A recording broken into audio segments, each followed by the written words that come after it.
Private Lender Podcast, Episode 93. Private Lender Podcast quote of the day comes to us from Charlie Munger, who said, "Our job is to find a few intelligent things to do, not to keep up with every damn thing in the world." What'd you say?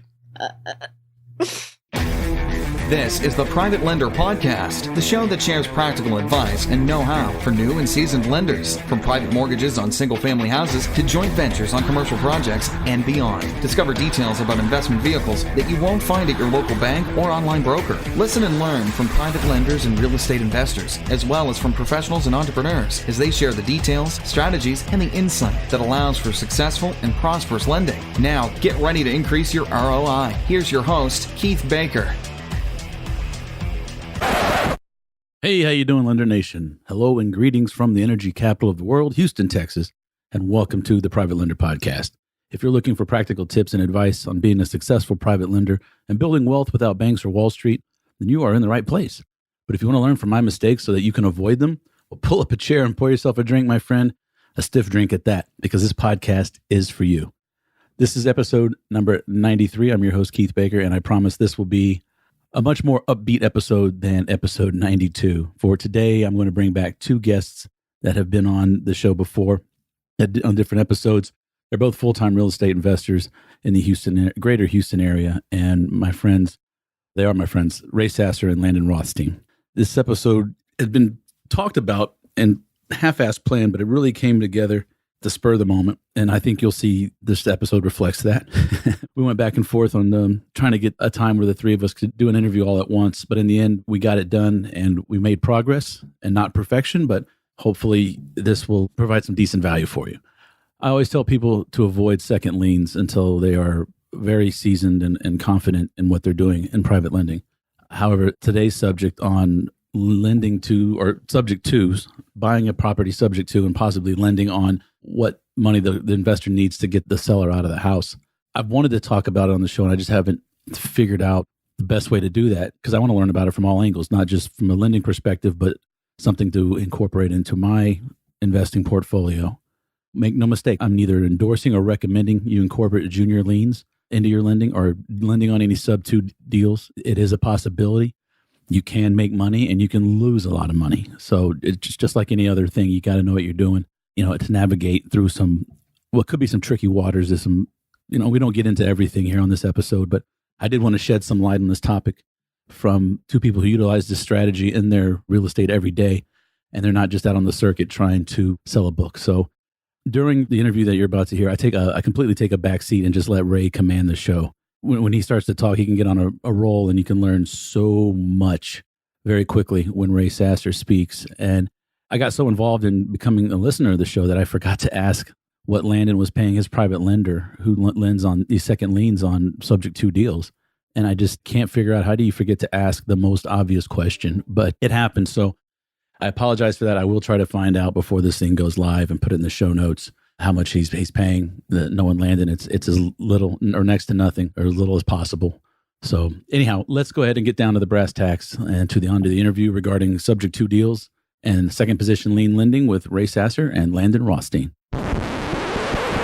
Hello there, Lender Nation, and I'd like to welcome back two previous guests to the Private Lender Podcast. Please help me welcome Mr. Ray Sasser and Mr. Landon Rothstein. Welcome back, guys. Hey, Keith.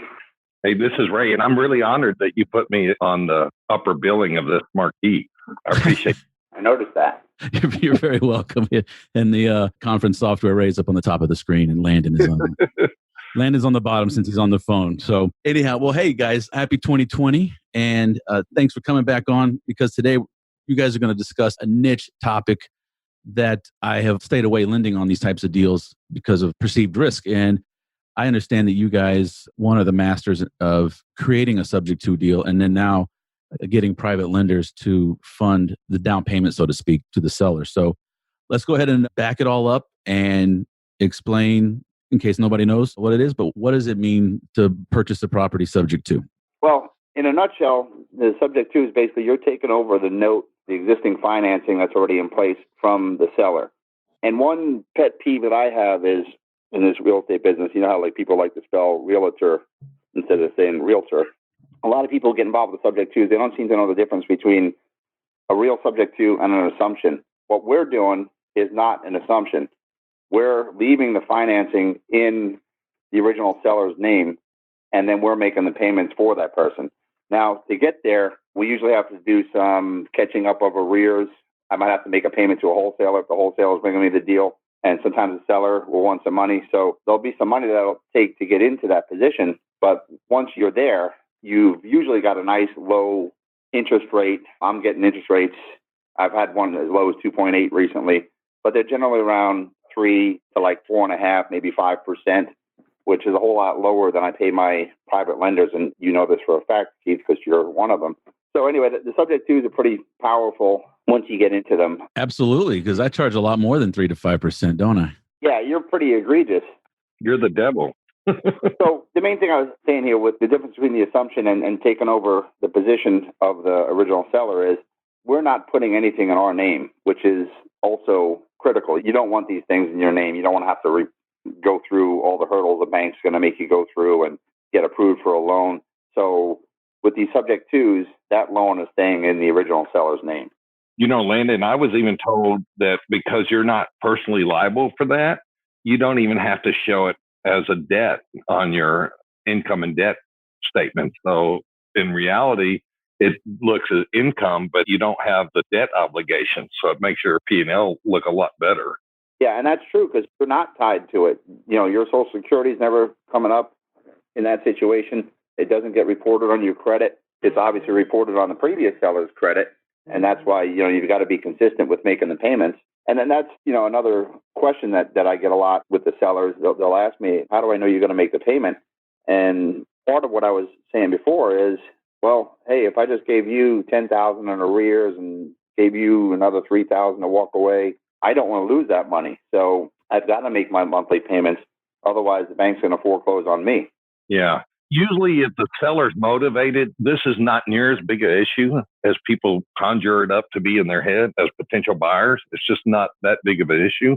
The one thing is Landon said, the arrears, just so if you're not active out there or real active, you may not understand, but the arrears, almost all these subject twos are going to have past due payments that are owed. And it could be, Elaine, I don't know what you're seeing, but I'm seeing anywhere from $0 to like $35,000 or $40,000. And if the number gets to be too big, then it's, you know, it might not make sense to do the sub two, but you got the arrears and then you've got to also solve their problem. And their problem, whatever their problem is, may take $5 or $10 or $20 or $30,000. So a sub two, you could literally be in it for anywhere. We've been anywhere from $0 to about $50,000. And under the right numbers, they can all make sense. So it's not an assumption. You're going to be paying the note for the seller, keeping it in their name. That's a great, not just an accounting tip from you, Ray, but that's great because it doesn't, not so much hit your credit, but yeah, it's not reflected. It doesn't limit up or eat up one of your, however many mortgages Fannie will allow. Yeah, exactly. Yeah. So that, I could definitely see the benefits of that. So Ray, when you say $50,000 in arrear, I picture a Ray Sasser house, which means that's about 100 Landon houses. So,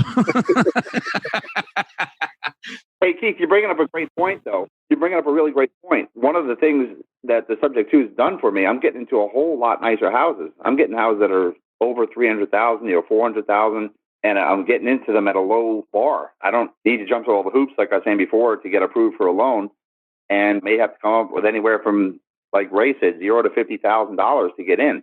So I'm not just having these little rinky-dink, as you call them, Landon houses with these subject twos. It's opening up a whole new, bigger, better world for me. Well, the house that I did the drive-by on out here near me a couple of weeks ago was I was impressed. I mean, I had a little tear in my eye for you. He's growing up. It's a nice house. Oh yeah, the house you checked out for me in Katy. Yeah, that's what I'm talking about. That's right in that ballpark. That was around a $400,000 house. You didn't even have to keep your gun on the seat when you went through that neighborhood. No. It stayed under the wall. Which one? This is Texas. No, yeah, it was. I just know never to make you and Landon mad for any reason. I mean, there's a point that I won't go beyond. That's useful information. We'll start a new business, the intimidation business. So you're taking this over now. The arrears, I would assume, and correct me if I'm wrong, but it's not just payments and late fees to the mortgage bank. It's also there's probably could be some property tax or HOA or HOA for sure. Yeah. Yeah, I mean, maybe not property tax, but yeah, HOAs for sure. What other kind of hidden fees? Well, a lot of times it's not really hidden fees because most of the sub-twos come when you do foreclosures or it's pre-foreclosures. And a lot of times we're dealing kind of with the seller and the bank. And the bank, they have what they call suspense accounts. And so they're accounting for the taxes and the escrows and all that. And it does get kind of complicated. Every one of these, you've got to actually look at how the fees are broken down because you're going to have, if it's a foreclosure, you're going to have like a payoff amount and a reinstatement amount. And the payoff amount might be 90,000, say, and the reinstatement might be 20,000. And then the question is, well, if I pay the 20,000, does that mean the balance is 70,000? And the answer is no. You have to actually get the reinstatement amount. You have to get the payoff amount. You have to put the two forms side by side and see which ones you get credit for and which ones you don't. So it's very possible that the reinstatement might be 20, the payoff's 90, and then when you reinstate it, then the payoff, the real balance is like 75. So you just have to figure out how they're doing their math because each mortgage company does it different. And then you have to make a decision to reinstate. But it's not uncommon on a sub 2, for example, that it's, say, the same scenario, 20,000 reinstatement, 90,000 payoff. Once you reinstate it, then the payoff's 75. So you've got to kind of say, hey, I'm in this for 95.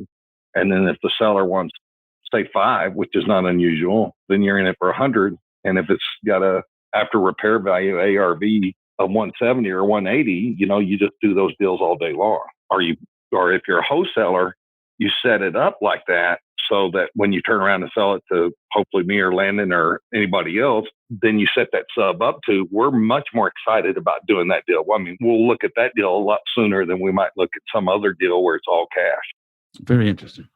Okay, so Landon has asked several occasions if I'd be willing to give a private loan on a sub 2 deal in order to cover the arrears and get the loan reinstated, get the borrower happy, so on and so forth, and take a second position behind the existing note. Because I've also learned from Landon, I'm very conservative and I tell him no, politely. I let him down gently, but tell him no. But I understand that you guys have 4-letter word. 4-letter word. N-O. Wait, how do you get 4 letters out of N-O? Comes after the N-O. Yeah. But Landon, I understand you found somebody, a private lender who is taking these second position liens and providing the arrears and let's just call it the catch-up money. I do, Keith, and I didn't want to make this a whining bitch session about you, but I have a lender who trusts me, and I'm offended. Yeah. Good for you. That's awesome. That's awesome. So, step up your game, Keith, if we're going to continue this relationship. Am I getting squeezed here on my own interview, on my own show? I'm getting squeezed? Wait, let's talk about the technical aspect. The reason why people would say no is because that underlying lien is a first lien. And so it is putting that lender into a second lien position. So that as long as that second lender, there's a couple of ways you can offset that as a second lender is you want to verify the value is really there. So in our scenario, if it's 90,000 or you're in it for 105 and it's worth 180 and you're bringing that 15 or 20 or whatever it is as a second lender, so that you've got an underlying of 75 and then you've got about 20 on top of that as a second lender, and then you've got about $60,000 equity in it. So your loan to value, your top loan to value for both loans is, I'm just guessing because I don't have the calculator, but it's probably around 60%. So as long as your LTVs are real low, and as long as you can control that first, in other words, let's say Landon gets hit by a bus, do you have the right to come in and make those underlying payments? I think you're relatively safe. It's like everything else. As a lender, you've got to do your due diligence. You should probably have somebody else somebody else put eyes on the property, make sure that, it's really a house that has 4 walls, a roof, and it's, not sitting over a sinkhole. And then you got to make sure that there's real equity there and do real comps. But I think that second liens are never as good as first. But as far as second liens go, I think it's probably a pretty safe bet for the right people. You make it sound interesting. I give you that. I give you that. Well, the other thing, let me just tell you how to negotiate with Landon. So Landon, you say, no, I don't like that. What if you die or whatever? And then blah, blah, blah. Well, just have them give you some collateral on something else. I do a blanket piece of collateral. that was my next point is if you can collateralize that second appropriately, then you eliminate and mitigate a lot of risk if you cross collateralize to protect that second. And I like that idea. I'm not doing that with this particular lender. Like I said, he trusts me. I know you don't, obviously, but I know we you could do that. He's known me for 20 years. So this is a true private lender. This is someone you had a relationship with before. You didn't pick him out of the phone book or whatever. You just told him, hey, I'm doing real estate investing. I'm kind of a big deal. Kind of know what I'm doing. This is a true private lender. Right. Yeah, I knew him before my real estate investing days. So, yeah. But let me tell you, Keith, it's not a private lender thing. It's understanding the process. If you don't understand it, then it's worth learning because, there's banks out there that do nothing but loan car dealers money to buy cars with.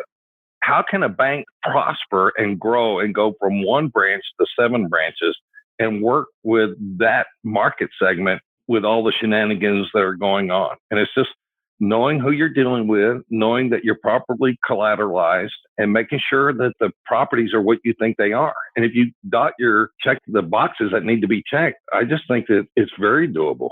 Like I said, this is why I wanted to have you guys on the show to not only explain it to me, but also to the audience, because to me, second lien's a bad word. I call it the Dave Ramsey effect, right? Dave Ramsey says, don't use credit because he screwed up his credit, right? I tell people don't do second liens. Dave Ramsey also said that we're having a depression in the real estate market because the number of houses reduced. And it wasn't because we were having a depression. It was because the inventory dropped because people were buying houses as fast as they could be produced. So I don't know about Dave Ramsey. I think I like a lot of what he says, but the devil's in the details. You have to figure out what the details are. And for example, second liens get a bad name because, for example, there's people out there that go and get hard money loans. They're $30,000 or $40,000 short. They can't get to the first draw. So they bring in somebody else. Now, to me, that's a high risk loan. That's a product that's not performing. You're relying on the first borrower, the person borrowing on the first lien. You're requiring for that guy to produce a product that's not existing because if the house is not performing, he's going to turn it into something.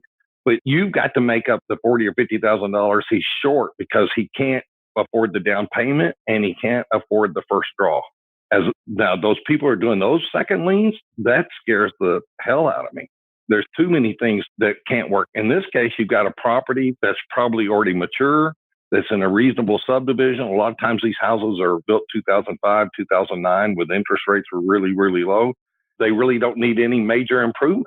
So I would be more concerned with a major rehabber borrowing money because he doesn't have enough money holding capital to get through the first stages of the deal.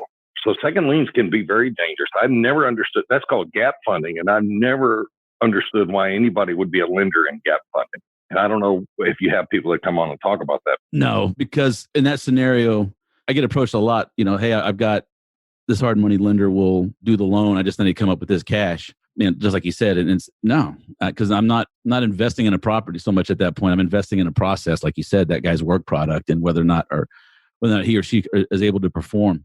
Much, much riskier than a properly collateralized second lien. I've been in the leadership role in the RIAs for quite a few years now, and we hear a lot of the horror stories that people don't talk about. They'll come to us, and we had our RIA here in San Antonio. We had guys that had about 15 rehabs going, and they were getting gap funding for every one of them. And then their days on market extended, and they started holding the houses a little bit longer, and all their loans started collapsing. And we didn't even know it was going on. And a couple of our members came to us and literally said, hey, this is what we're doing. What can we do? And we gave them the best advice and gave them the names to attorneys that specialize in that. But almost all those people lost their gap funding because they were being second lien holders on projects that people were working on, and they weren't even qualified to get them done. But if you're going to be a gap funder, you better be like a JV partner. You better have a way to buy that person out. And it better be with somebody that's got a real track record, not somebody who's been doing it 2 or 3 years, but somebody who's been doing it a long time and has done a lot of transactions. And what I actually got in front of the room in San Antonio and just said, hey, if you're a gap funder and you're not a professional lender, you're probably going to lose money. So I would stop. I got to keep you away from one of my lenders, right?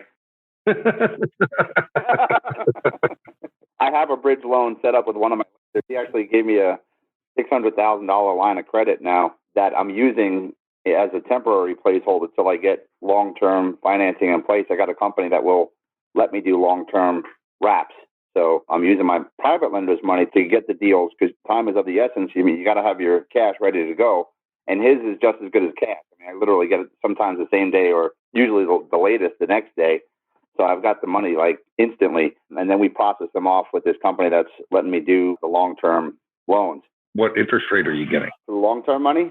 Yeah. 8.5. Yeah, that's pretty good. Yeah, it is because they're the only people in the whole world that seem to let me do wraps. Why don't you kind of explain that real quick?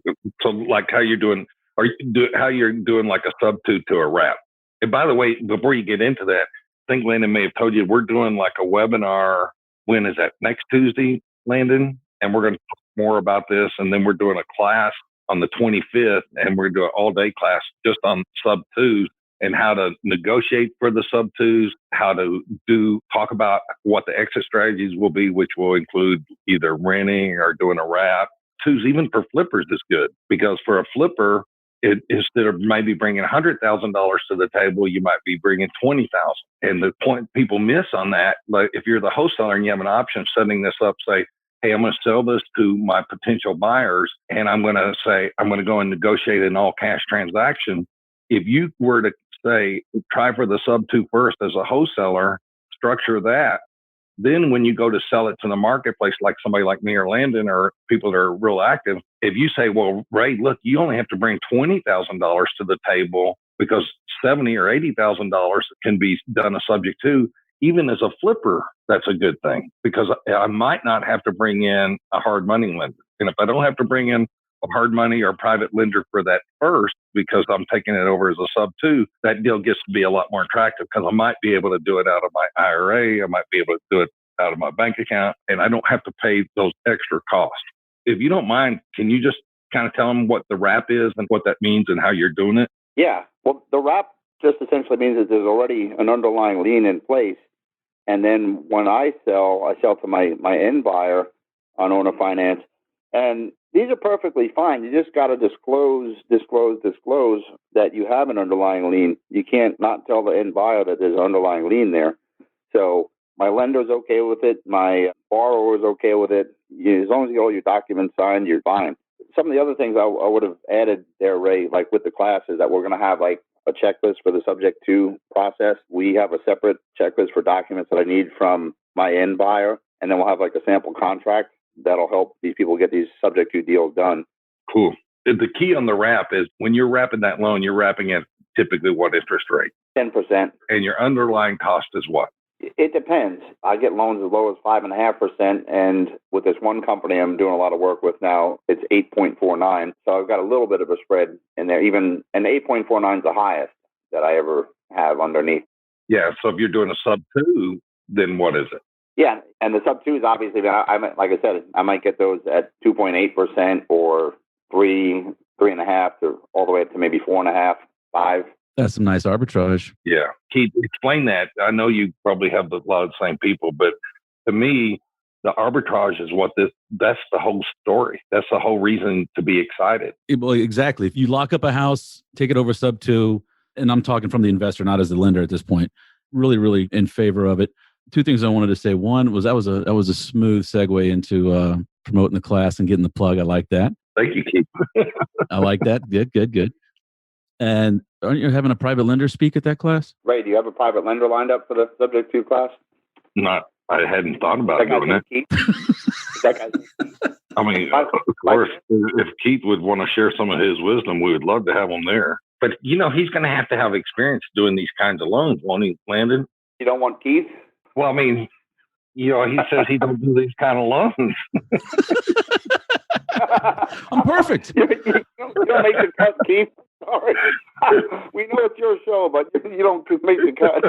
Yeah. You don't make the cut. Yeah, I'll be happy to. No, we'd love to have you because I think talking about the private lending, we get confused. We think this is really about real estate. It's not. It's about understanding the money.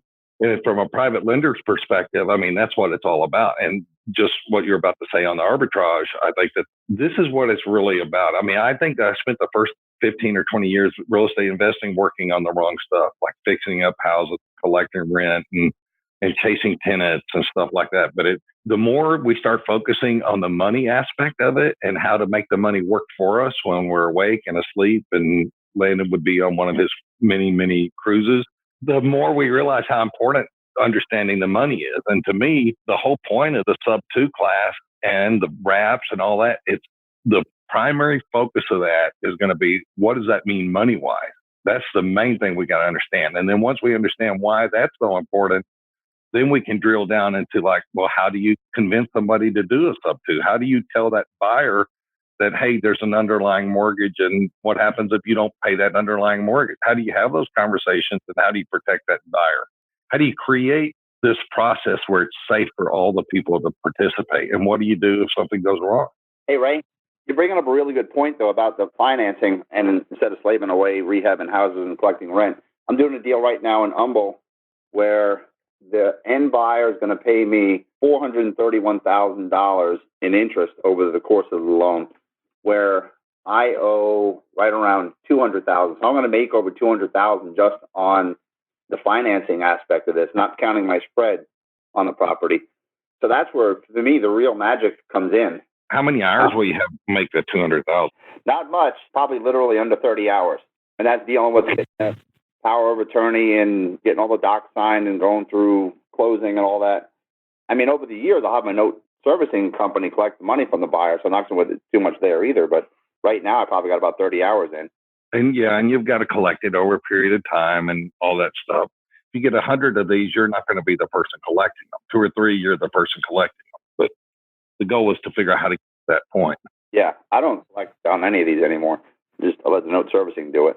Well, that's all about automation, right? I mean, getting to your point, like Ray, like you said, most people start off, they create a job for themselves, whether they're landlord or flipper or whatever. And then normally people come in later on and become the private lenders or just to deal with the money because they understand the process. They can analyze the deal quickly. And if you follow Kiyosaki's quadrant, that's the investor's the highest one up top as far as, being passive. And that's what I love about private lending is being passive.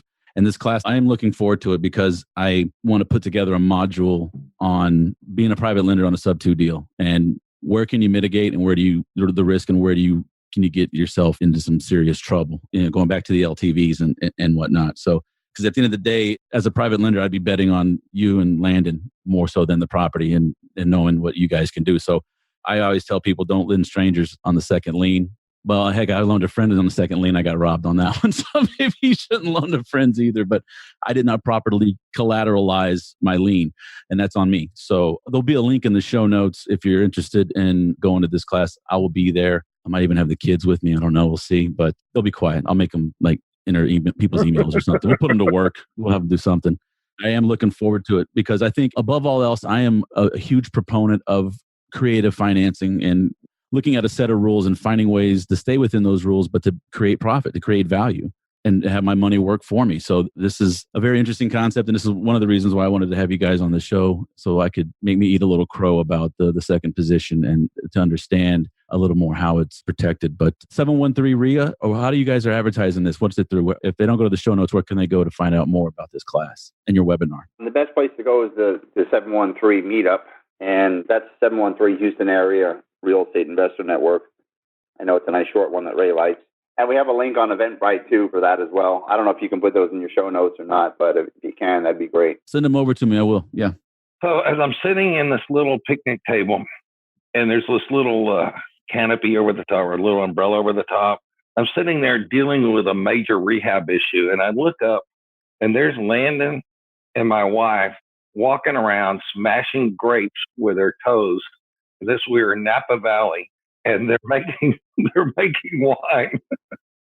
But on that trip through Napa Valley, Landon looked to somebody in the car and said, as I was on the phone dealing with rehab issues, Landon looked to somebody in the car, and I remember him saying, as I'm talking on the phone dealing with some stupid contractor issue, he said, "Yeah, that's why I don't do rehabs." And I thought, yeah. That makes a lot of sense. We're on vacation. I'm working my tail off trying to get somebody to finish the job. And when you set this sub 2 up or you set a wrap up or even private lending, the goal is to let time work for you and let the money be your soldier instead of you being the soldier.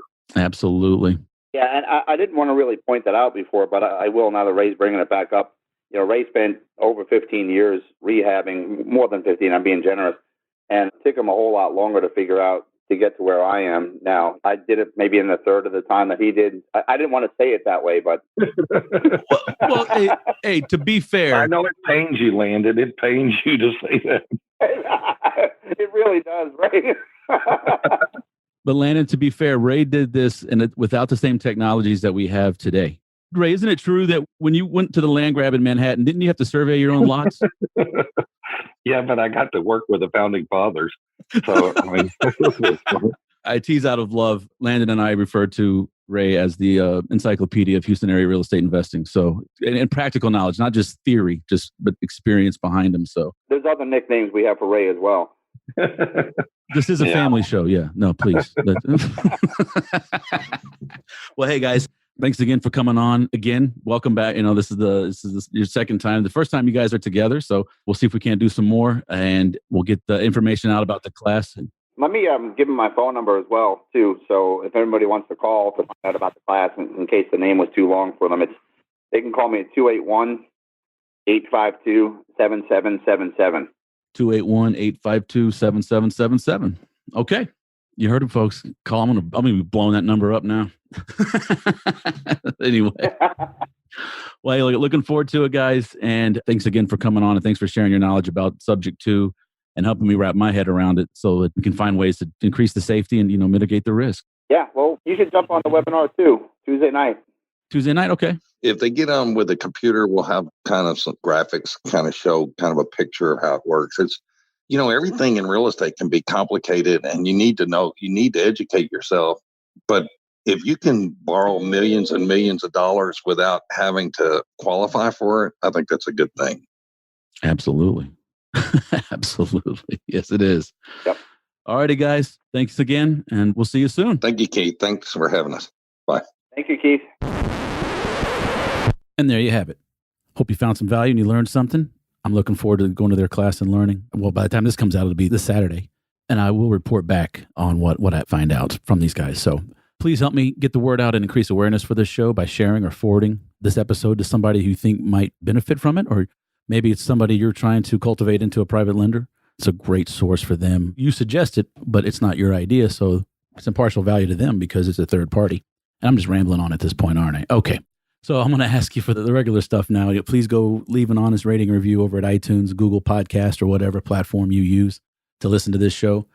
And you can connect with me at Twitter, Facebook, Instagram, LinkedIn, Bigger Pockets, all the social media stuff, the normal places, the usual suspects. And please remember to look for and utilize the private lender hashtags, which are Never Trust, Always Verify, and My Money, My Terms. Links for all of this can be found at privatelenderpodcast.com. I hope your New Year's is off to a great start. And as always, I wish you safe and prosperous private lending. I'll catch you on the next episode. Thanks so much for listening to this episode of Private Lender Podcast with your host, Keith Baker. For more great content and to stay up to date, visit privatelenderpodcast.com. If you enjoyed today's episode, please rate and review, and we'll catch you next time.